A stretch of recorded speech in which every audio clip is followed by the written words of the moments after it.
이 시간에 우리 다시 한번 좌우로 인사합시다. 사랑하고 축복합니다. 네. 오늘도 예배를 통하여 하나님 주시는 큰 은총을 우리 모두가 누릴 수 있기를 원합니다. 지난 주일 우리는 사도신경의 사도신경 말씀의 이제 첫 번째 내용으로서 우리의 신앙의 고백의 대상이 되시고 또 주인이 되시는 성부 하나님에 대하여 함께 말씀을 나누었습니다. 여러분, 우리가 고백하는 신앙 고백의 주인 되시는 하나님은 어떤 분이십니까? 바로 전능하신 하나님이시죠. 그리고 세상을 창조하신 하나님이 되시고, 그리고 우리의 아버지가 되시는 분이시다라고 하는 것을 우리가 함께 살펴봤습니다. 여러분, 우리의 신앙은 내가 가진 어떤 확신이나 신념만을 말하는 것이 아닙니다. 우리가 믿는 대상이 되시는 하나님에 대한 확고부동한 진리, 그리고 그 지식 가운데 서 있어야 되는 것입니다. 그래서 우리가 입술을 통하여 비록 우리의 말과 우리의 혀가 부족할지라도 하나님께 고백하는 우리의 입술의 고백이, 우리 마음의 확신이 결국은 여러분의 삶을 지탱하게 될 것이고, 이 땅의 어떠한 어려움 환경 속에서도 우리가 흔들리지 않는 믿음으로 이 세상을 승리하며 살아갈 수 있도록 주님 붙잡아 주시는 것입니다. 여러분, 그래서 믿음은요, 눈에 보이지 않지만 여러분, 우리가 이 땅을 살아가는 동안 이 믿음만큼 중요한 것이 없지 않습니까? 우리의 인생을, 나의 삶을 유지할 수 있고 지탱할 수 있는 것, 여러분의 가정이 유지될 수 있는 것은 우리가 하나님께 대한 믿음, 서로에게 대한 믿음이 있을 때에만 가능한 것 아닙니까? 그러니 여러분, 우리가 건강한 신앙을 갖는다는 것, 견고한 믿음을 갖는다라고 하는 것은 지금 당장 뭔가 눈앞에 있는 것 보이지 않지만 여러분, 그게 우리의 신앙의 가장 큰 자산이 되고 우리의 삶에 가장 확실한 어떤 보장이 된다는 것을 여러분 알 수가 있습니다. 여러분, 사람들과의 관계에서도 여러분 가장 무엇을 중요하게 생각하십니까? 여러분들이 만약에 자녀들을 시집 장가를 보낼 때, 혹은 내가 배우자를 만나려고 할 때 여러분 가장 무엇을 보십니까? 물론 세상적으로 보면 우리가 어떤 재산이 있느냐, 직업이 어떠냐, 외모가 어떠하냐, 이런 외적인 가치들을 보기가 쉽지만 여러분, 그러나 따지고 보면 가장 중요한 게 뭐죠? 믿을 만한 사람이냐는 것 아닙니까? 내가 이 사람과 평생 함께 할 수 있을 것인가? 결국 신뢰할 만한가라고 하는 것이 우리가 사람을 보는 가장 중요한 기준이라는 것입니다. 여러분, 그래서 우리의 신앙도 이와 같이 우리가 평생 어떻게 하나님을 섬기며 하나님이 주시는 그 은혜와 복을 누리며 살아갈 것인가라고 하는 그 가장 결정적이고 중요한 기준은 지금 오늘 내가 어떤 신앙을 갖고 있느냐라고 하는 것입니다. 지난 2주 전이죠. 터키에 이름을 바꿔서 튀르키아라고 하는데, 터키하고 시리아 지역의 나라에 7.8의 지진이 일어났습니다. 어젯밤에 제가 뉴스를 보니까 사망자가 46,000명이 넘게 나왔대요. 2주 동안 지금 발굴된 사망자가 46,000명이 넘었고, 주택이 26만 채가 붕괴가 되었고요. 너무나 광범위한 지역에 피해가 발생을 하다 보니까 아마 지금도 그 무너진 건물들 속에 탈출하지 못한 아마 희생자들이 훨씬 더 많이 나올 것으로 보여지고 있습니다. 그런데 여러분, 그 지역의 어떤 특정한 상황이긴 하겠지만 이번 지진을 보면서 두 가지가 문제가 같이 겹친 것 아닙니까? 그 터키하고 시리아에 걸쳐 있는 그 지진대가 문제인 거예요. 항상 지진이 많이 일어나는 지역이라는 거죠. 그게 첫 번째 문제이고, 두 번째는 일본처럼 또 혹은 우리나라처럼 이런 건축 설계 기준이 잘 지켜지지 않아서, 내진 설계가 되지 않아서 조금만 흔들려도 건물들이 무너져 버린다는 거예요. 이 두 가지가 다 결합이 되어서 엄청난 피해를 낳은 것입니다.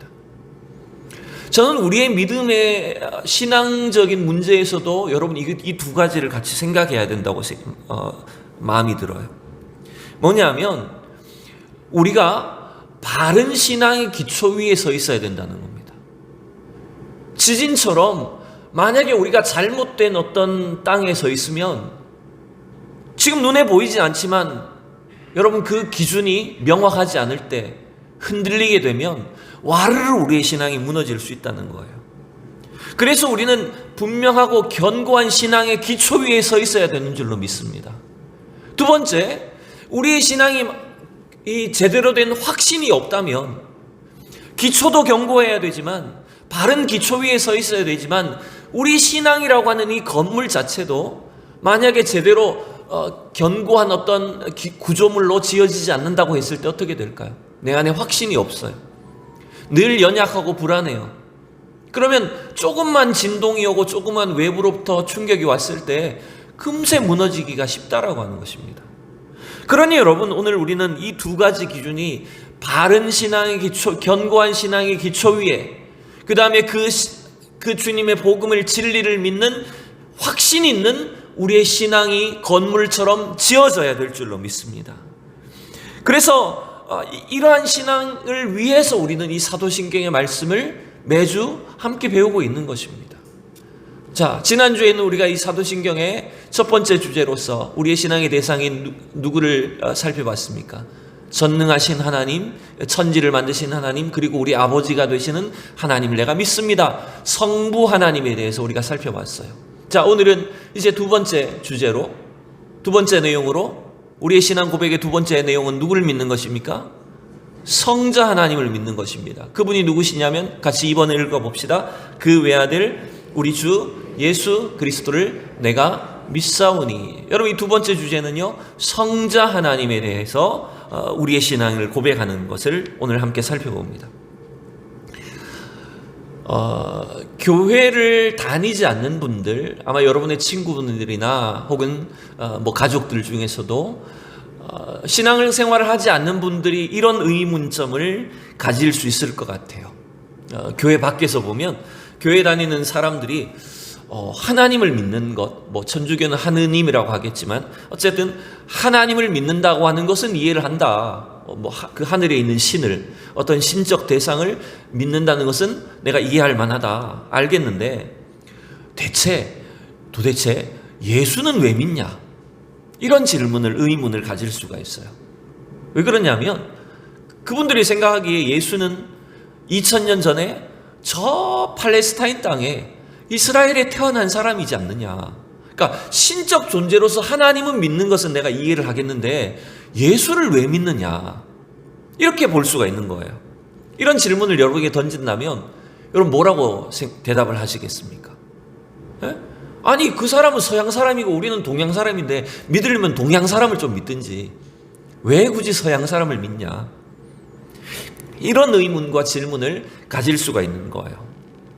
여러분 오늘 우리는 우리의 이 신앙의 대상이 되시는 성자 예수님, 도대체 그분을 우리가 왜 믿는지, 왜 믿어야 되는지를 이 말씀을 통해서 함께 살펴봐야 돼요. 자, 첫 번째, 아까 우리가 봤던 그 신앙 고백의 첫 번째 내용은 이거죠. 우리가 믿는 예수님은 어떤 분이시라고요? 예수는 독생하신 성자 하나님이다.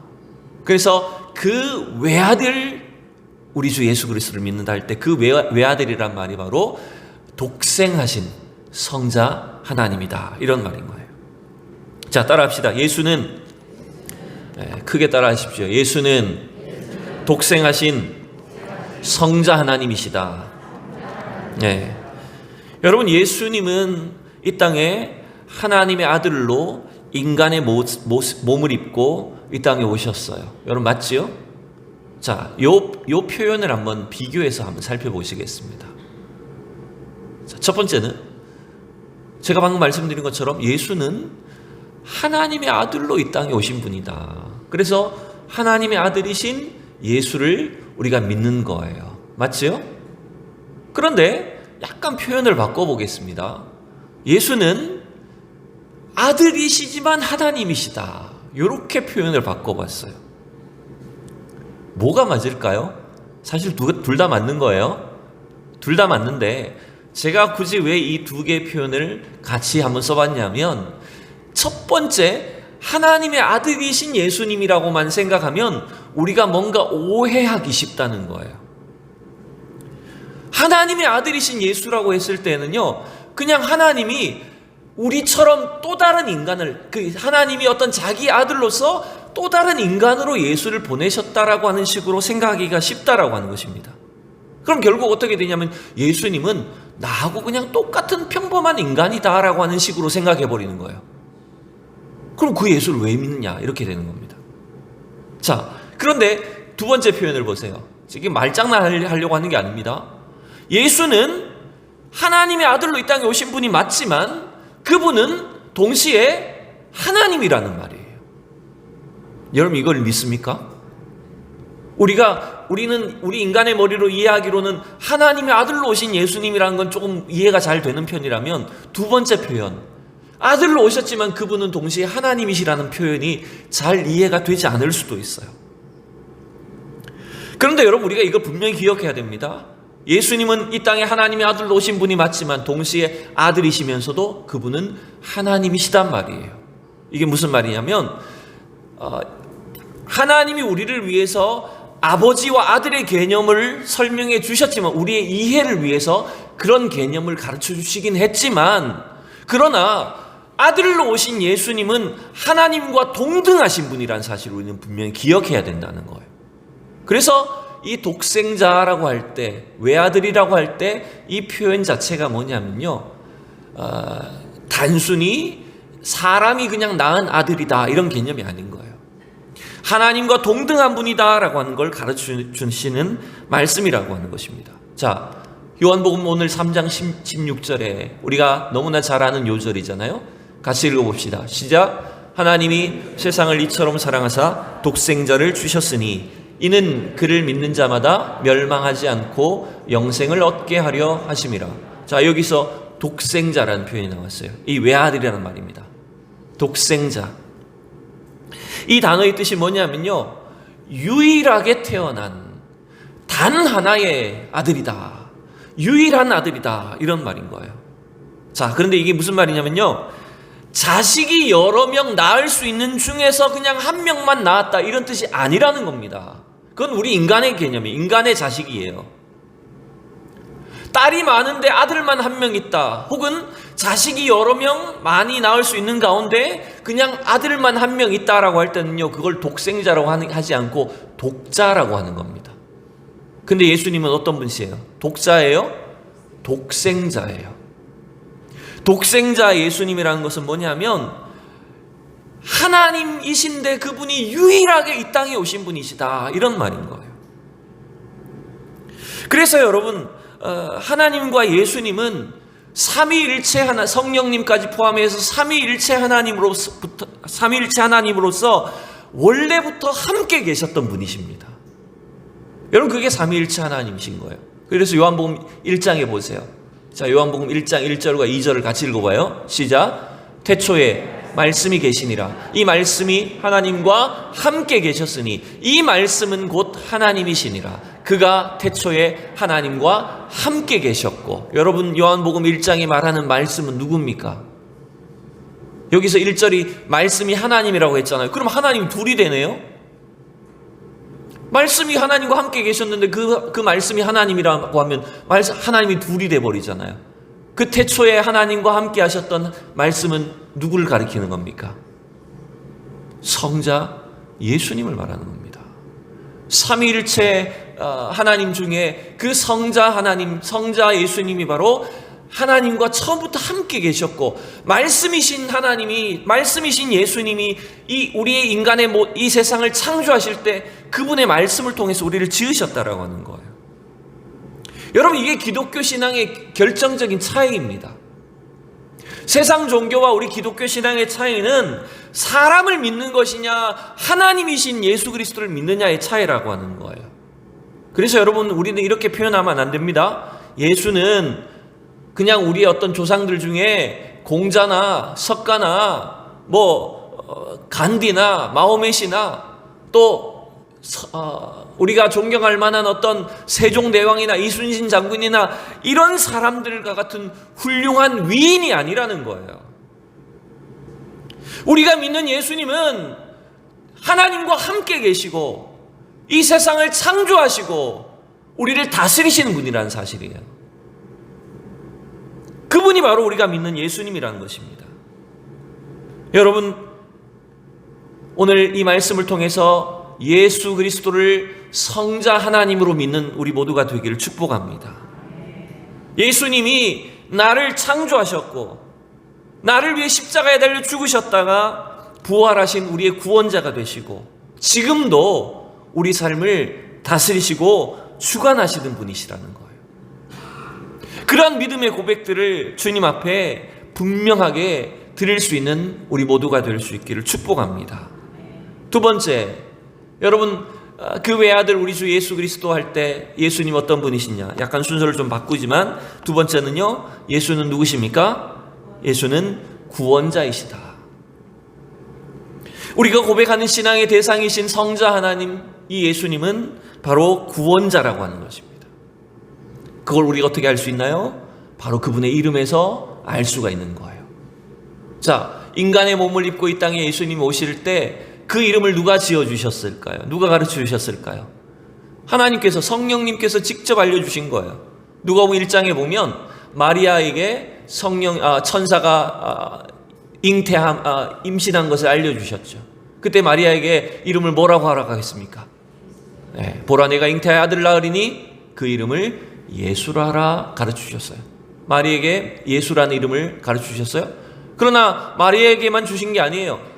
아버지가 되는 요셉에게도 동일하게 말씀했어요. 마태복음 1장 21절 같이 읽어봅시다. 아들을 낳으리니 이름을 예수라 하라. 이는 그가 자기 백성을 그들의 죄에서 구원할 자이심이니라 하니라. 이 땅에 인간의 몸을 입고 오신 성자 하나님, 그분의 이름을 뭐라고 하라고 했다고요? 예수라고 했다는 거예요. 여러분, 이 예수라고 하는 이름은요, 헬라식 발음이라면 이 이름은 구약 성경의 발음으로 한다면 이건 여호수아와 같은 이름입니다. 구약의 발음은 예슈아, 여호수아가 신약식으로 발음할 때 예수라고 이렇게 부르게 된 거예요. 같은 이름인 겁니다. 자, 그런데 사실 이 이름은요, 예수라고 하는 이름은 매우 흔한 이름입니다. 예수님만 사용하셨던 이름이 아니라 저 북한에는 김정은 김정은 딸 이름이 있으면 주민들 이름 다 바꿔야 된다면서요. 자기만 그 이름 쓰잖아요. 근데 예수님의 이름은 그렇지 않았어요. 예수님의 이름은 그 시대에 아주 흔하게 불리워지던 그냥 이름 중에 하나였던 거예요. 근데 뜻이 중요합니다. 예수라고 하는 이름의 뜻이 뭐라고요? 오늘 21절에 힌트가 들어있어요. 그 이름의 뜻이 뭡니까? 이는 그가 자기 백성을 그들의 죄에서 구원할 자다. 그래서 예수라고 하는 이름의 뜻은요, 쉽게 말하면 구원자란 말인 겁니다. 우리를 죄악 가운데서 구원하시는 분으로 이 땅에 오신 것이 바로 예수님이라고 하신 걸 알 수 있어요. 그래서 예수라고 하는 이름 자체는 너무나 흔하고 별 볼일 없어 보이는 이름입니다. 그래서 그 당시 사람들이, 신약시대 사람들이 예수님을 향해서 뭐라고 비하를 했을까요? 예수님이 자라나신 동네를 비추어서 뭐라고 비하를 했습니까? 나사렛 예수라고 이름 붙이지 않았습니까? 그 이름은 여러분 매우 비하하는 이름입니다. 예수라는 이름도 흔하고 나사렛이라는 동네도 아주 비천한 동네로 여겼던 거예요. 근데 여러분 놀라운 것이 뭡니까? 그 이름 뜻처럼, 예수라고 하는 이름의 뜻처럼 그 이름의 능력이 있는 것입니다. 우리를 죄악 가운데서 구원하시는 능력이 예수 이름에 들어있는 줄로 믿습니다. 그래서 우리가 예수님을 믿는다라고 할 때 그 이름의 능력을 우리가 믿는 것입니다. 비록 세상은 나사렛 예수라고 예수의 이름을 무시하고 멸시했지만 우리가 그 이름을 부르며 기도할 때, 우리가 그 이름을 불러서 주님을 의지할 때 하나님 그 이름의 능력과 권세를 주시는 것입니다. 여러분, 성전 미문에 앉아있던 이 구걸하던 안진뱅이에게 베드로와 요한이 뭐라고 선포했습니까? 금과 은은 내게 없거니와 내게 있는 것으로 내게 주노니, 따라합시다. 나사렛 예수 이름으로 일어나 걸으라. 여러분, 그 예수 이름의 능력이 있는 것입니다. 그래서 오늘날도 우리가 나는 부족하지만 내 입술은 연약하고 부정할지라도 우리가 예수 이름을 불러 기도할 때, 나사렛 예수 이름을 선포할 때 하나님의 역사가 나타날 줄로 믿습니다. 여러분, 이 사실을 분명히 믿고 구하고 기도하셔야 됩니다. 세 번째, 우리가 믿는 우리의 신앙의 고백이 되시는 성자 하나님 예수님은 어떤 분이십니까? 세 번째, 따라합시다. 예수는 그리스도 메시아이시다.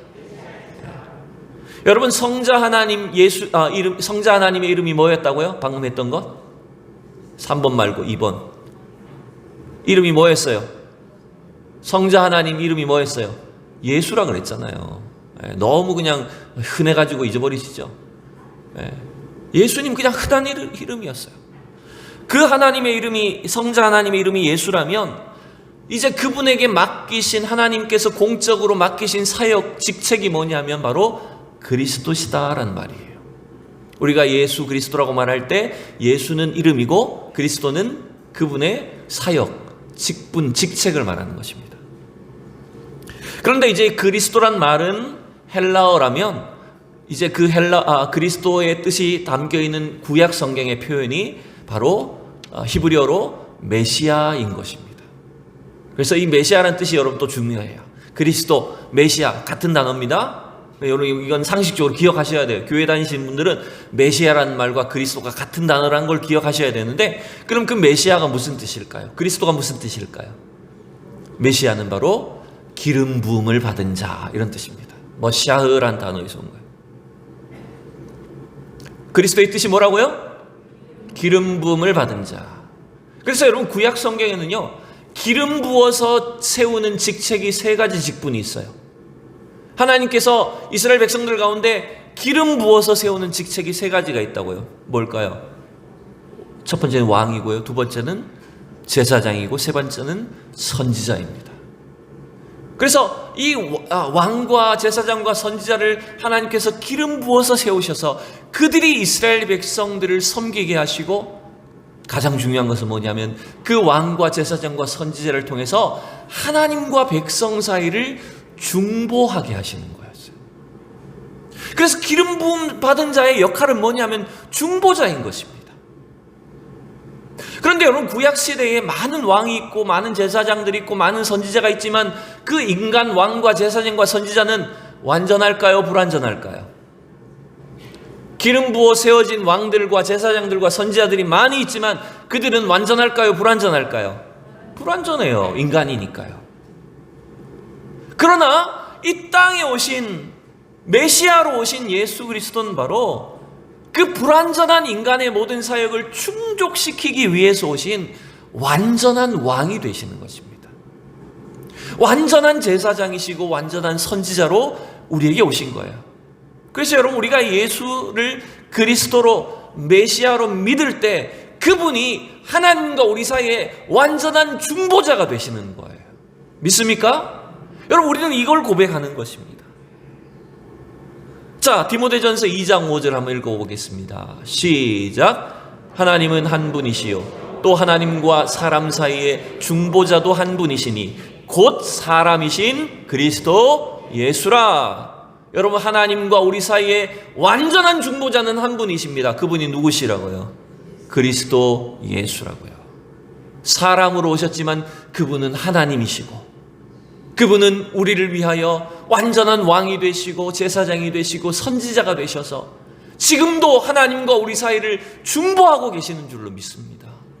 그래서 우리가 예수 그리스도를 믿는다라고 말할 때 그 중보자이신 예수님을, 성자 하나님을 나의 주님으로 믿고 사는 것입니다.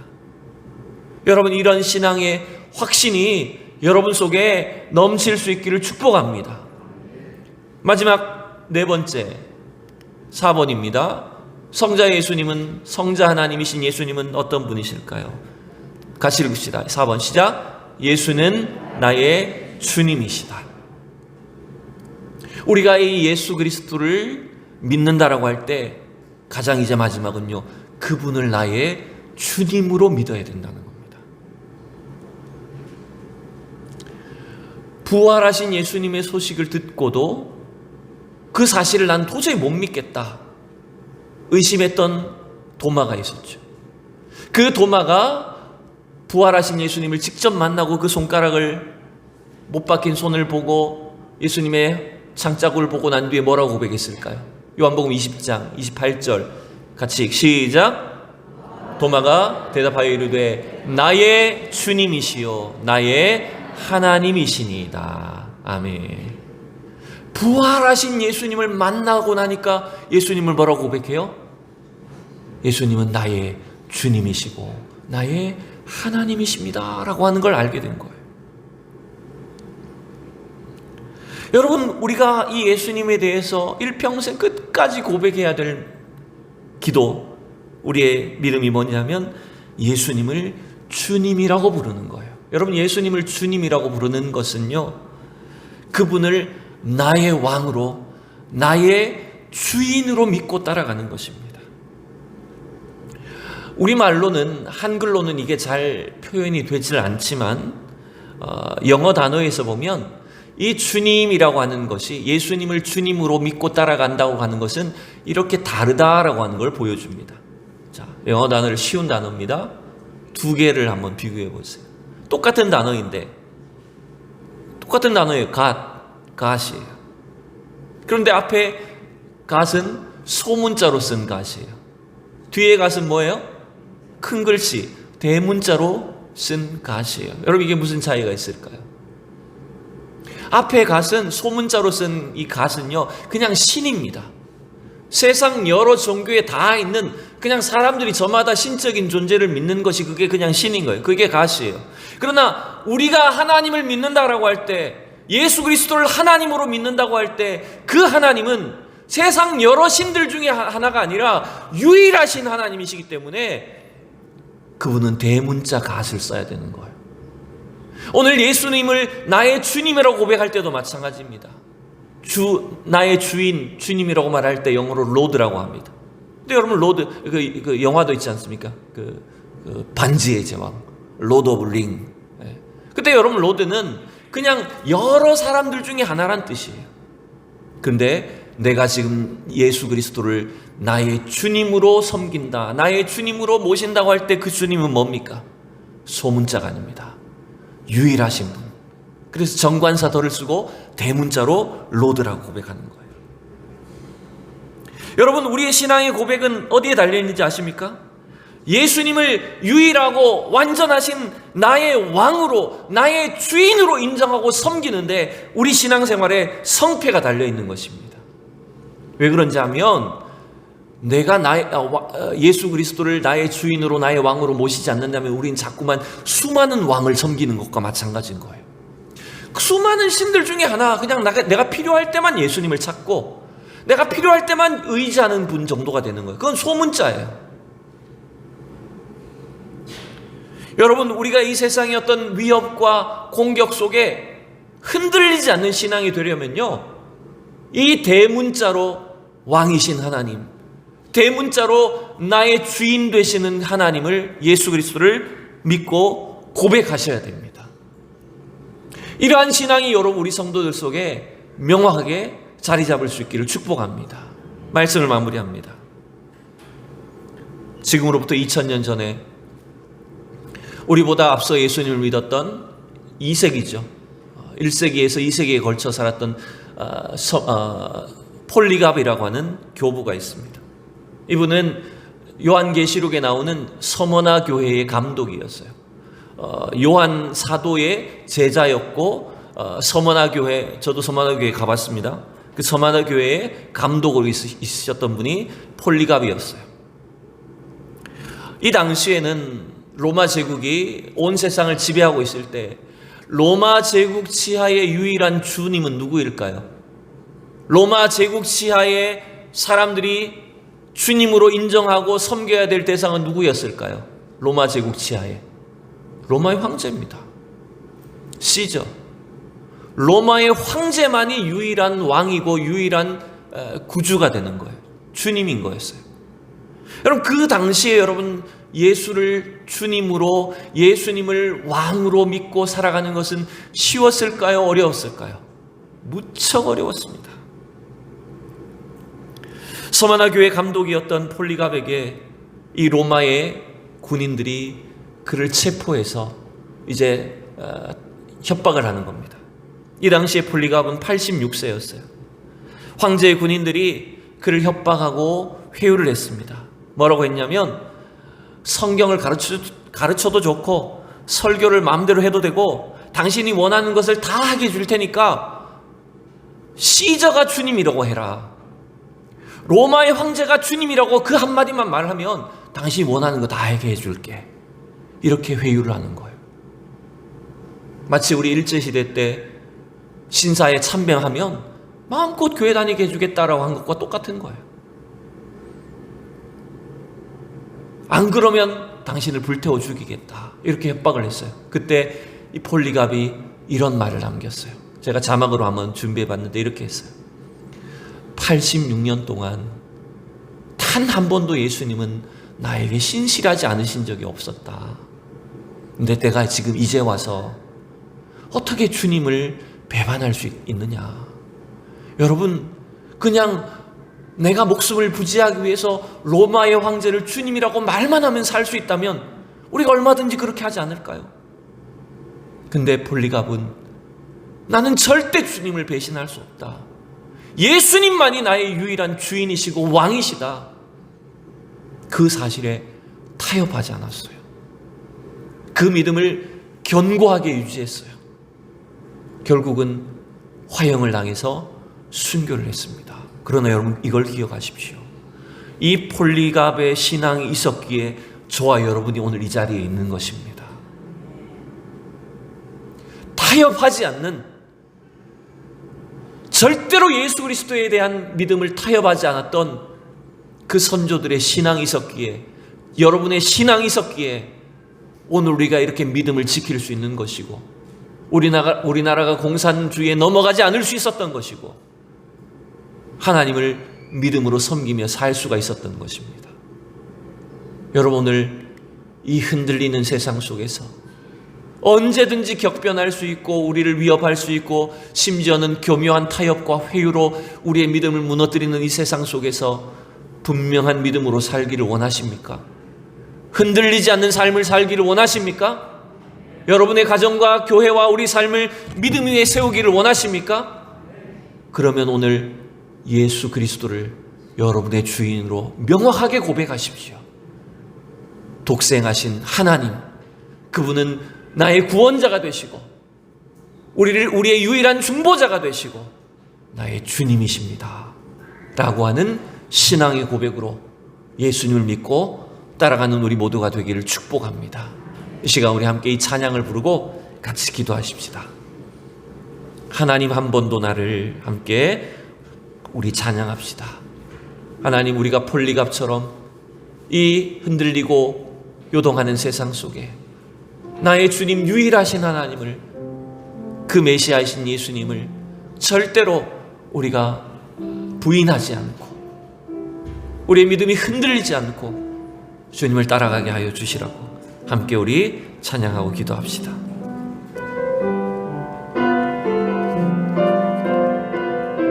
하나님 한 번도 나를, 하나님 한 번도 나를 실망시킨 적 없으시고 언제나 공평과 은혜로 나를 지키셨네. 다시 한번, 하나님 한 번도 나를, 하나님 한 번도 나를 실망시킨 적 없으시고 언제나 주님, 언제나 공평과 은혜로 나를 지키셨네. 오 신실하신 주님, 오 신실하신 주,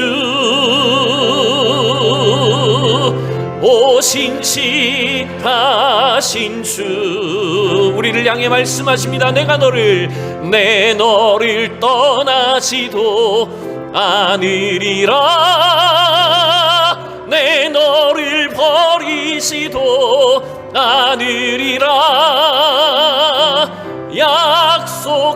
약속하셨던 주님, 그 약속을 지키사 이후로도 영원토록 나를 지키시리라 우리 두 손 들고 오 신실하신 주님, 오 신실하신 주, 신실하신 주, 오 신실하신 주, 내가 너를 떠나지도 않으리라, 내 너를 떠나지도 않으리라, 내 너를 버리지도 않으리라. 약속하셨던 주님, 그 약속을 지키사멘 이후로도 영원토록